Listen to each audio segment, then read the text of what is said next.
This subject of balancing out your work with fun activities or non-work activities is a really common question that I get asked, and it's a really common thing that comes up in my own life. There is this idea in society that you can't overwork yourself, which I agree with.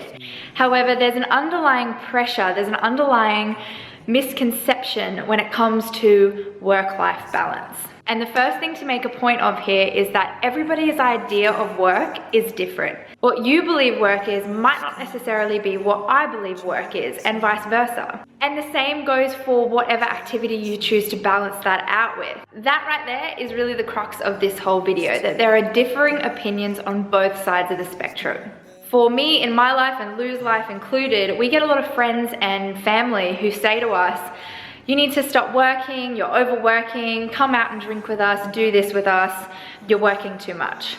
And a lot of the time we say, no, like we have work on today, or really sorry mate, but we just can't, we've got this meeting or whatever. And those friends and family, some of the time, majority of the time, take offense to that. They get offended by the fact that we have work to do and we're unable to attend whatever social event.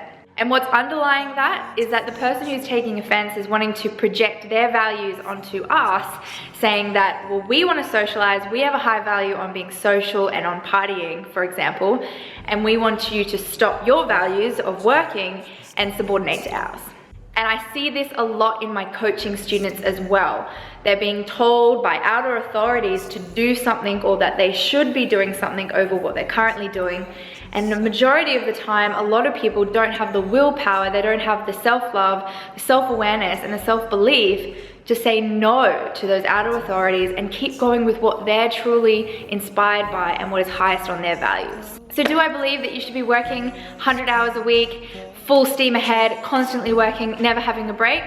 No, not necessarily, not at all. I do believe that you have to find a balance, but whatever your balance is may not be what another person's balance is. And again, a good example of this is some people's balance, some people's release is to go drinking, to go partying, to go socializing. And another person's balance might genuinely be like, you know what, I've had people in my life all week, all I want is to just chill out, take a bath, and catch up on some reading. So if you are one of those people who are wanting to push your friends to come out with you, then this is a good video for you to stop and understand that everybody has a different idea of how they want to balance out their work life.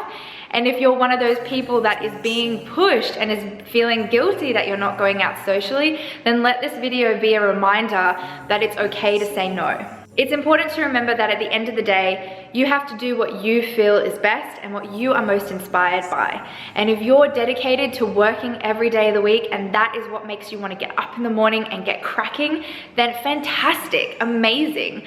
I know in my own personal life, I never have a day off. Every single day, I'm either checking emails, social media, filming videos, but that is what I'm truly inspired by. I love working and I am grateful that I have the life that I am able to work every single day. That in itself, I am so truly blessed and so truly grateful for. But I also understand that some people's idea of balancing out their work might be to go have a holiday, might be to go to the beach and completely switch off. And that is also completely fine. But what comes into play and what can be challenging is when outer authorities think that they know what is right or wrong and want to inject onto other people their values, whatever they may be, and make people feel guilty or that they choose to take offense when they don't get what they want. And that can be challenging.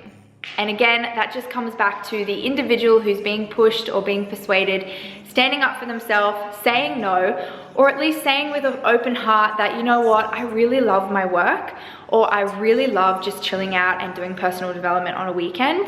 So I'm inspired to do that and I really appreciate your invitation. Thank you, but no. Thank you, but no is the kindest and most honest way that you can turn somebody down. I hope that this video has shed some light on the fact that it is okay to say no. And whatever your balancing act is, whatever your work is, whatever your relaxation time, whatever your off time is, whatever those activities are for you, neither one is right or wrong. And be honest with yourself and love yourself no matter what they are. Thank you so much for watching, guys. I will see you soon. Every voice that cries inside my head forever drives